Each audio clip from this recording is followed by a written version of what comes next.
Okay, hello everybody. So what we're going to do here is discuss how to make a pie chart and bar graph on Excel.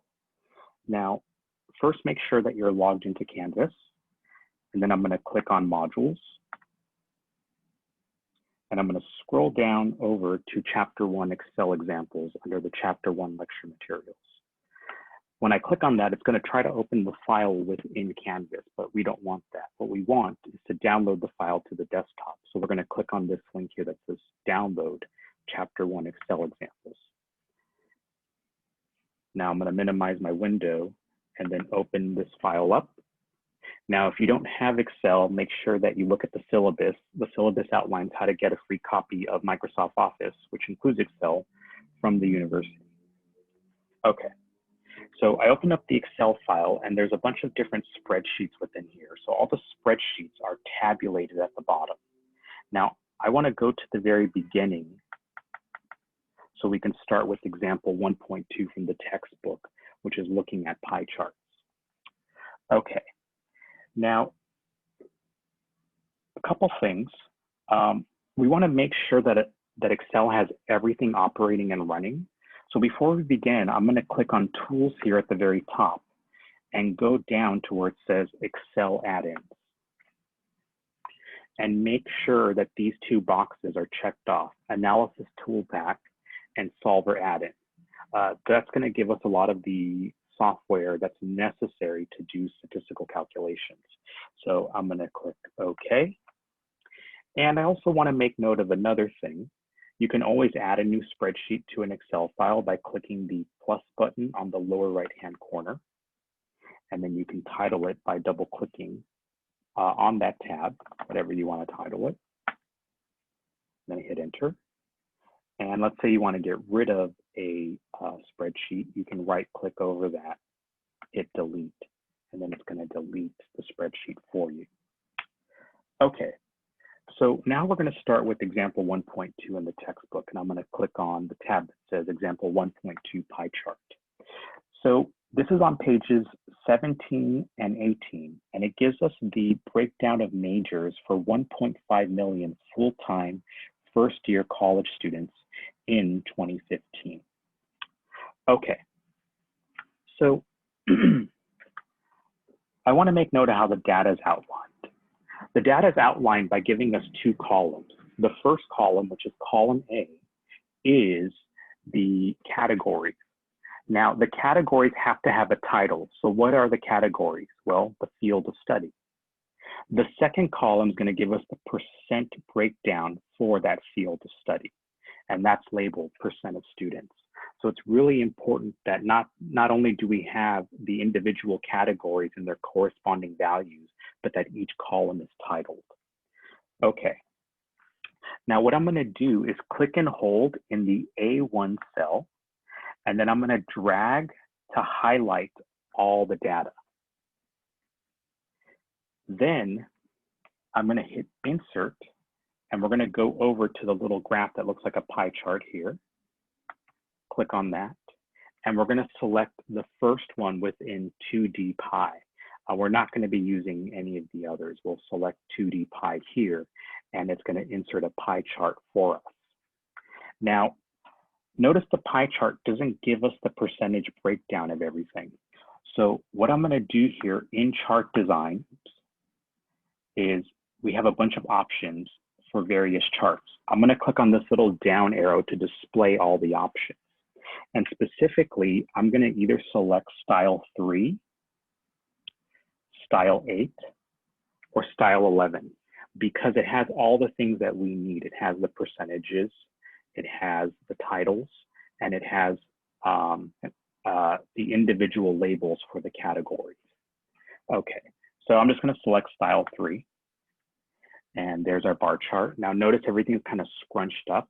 So what you're going to need to do is make it larger, and I can click on one of the corners, hold, and stretch out the graph.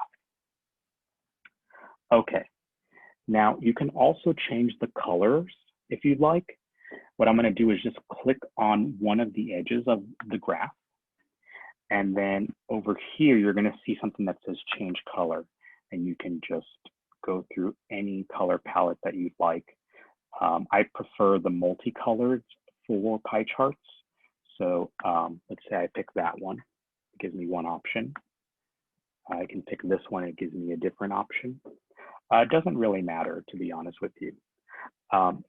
Now, another thing that you can do is make the font bigger because it's kind of small to read. So when you do this, you're going to want to make sure that everything's large enough to be displayed and readable. So I'm going to click on one of the edges of the chart, go to Home, and then I'm going to change the font size. So let's say I want to make it bigger. Let's say I want to make it size 14. And so now I see a better view of all of the data here. Now let's see, actually I'm going to make it smaller to 12 because 14 seemed to have thrown out the rest of the data values. Let's see, actually let me try 14 again. Maybe if I stretch it out more, there we go.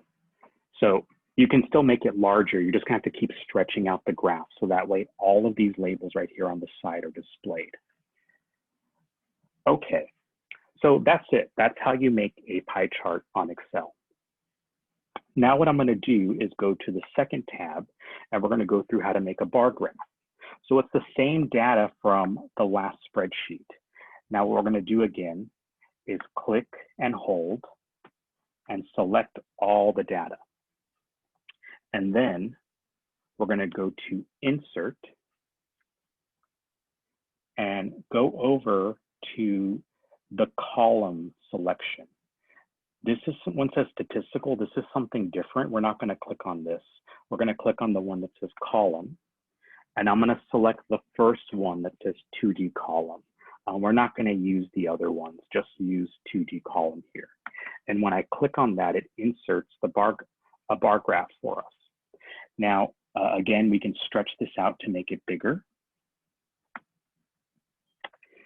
And you can change the chart design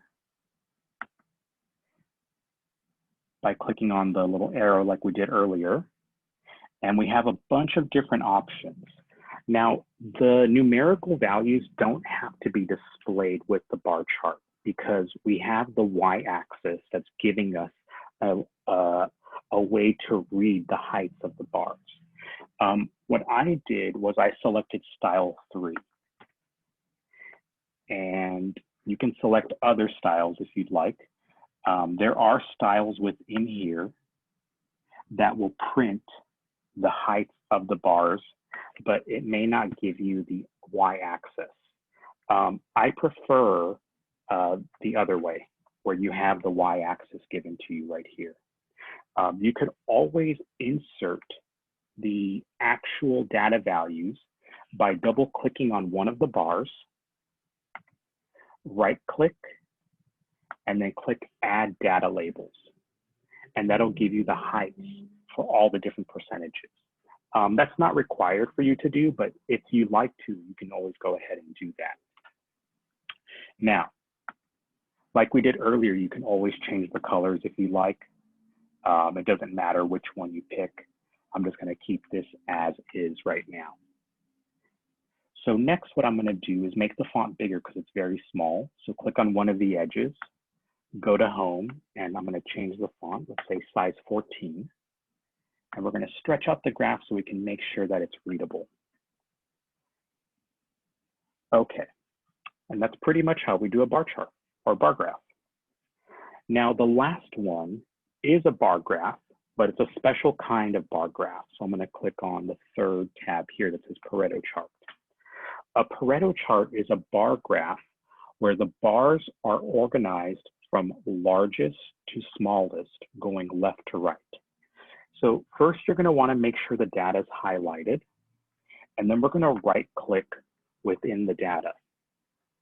Go over to Sort, and then go to Custom Sort. Oops, let me try that again.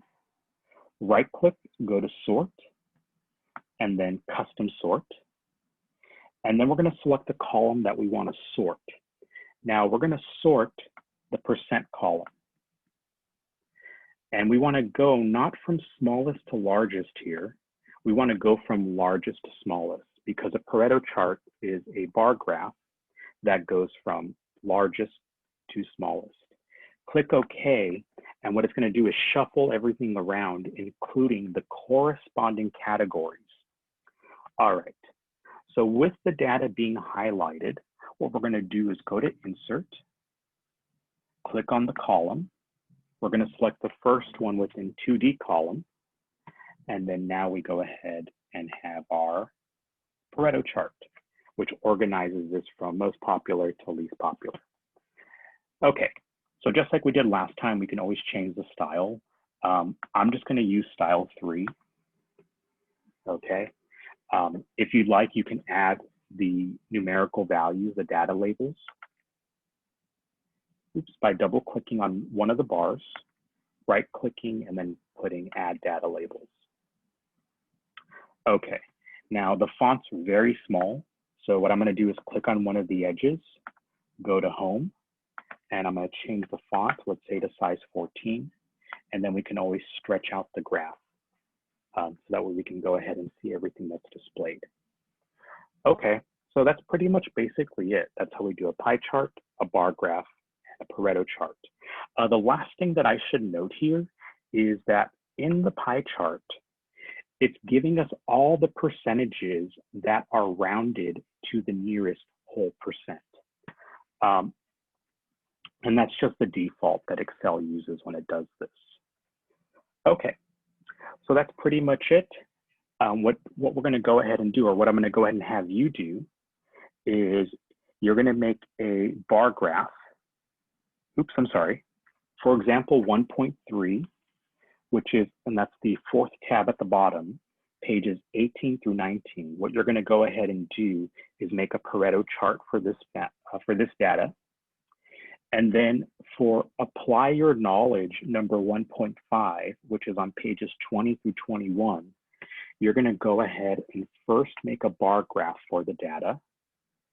And then you're going to make a pie chart for that same data.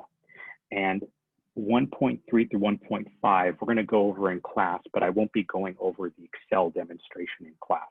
So what you'll do right now is try to generate those graphs.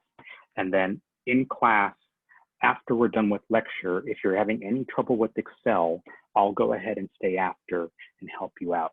You can always come to office hours as well to ask those questions, and I'm more than happy to help you.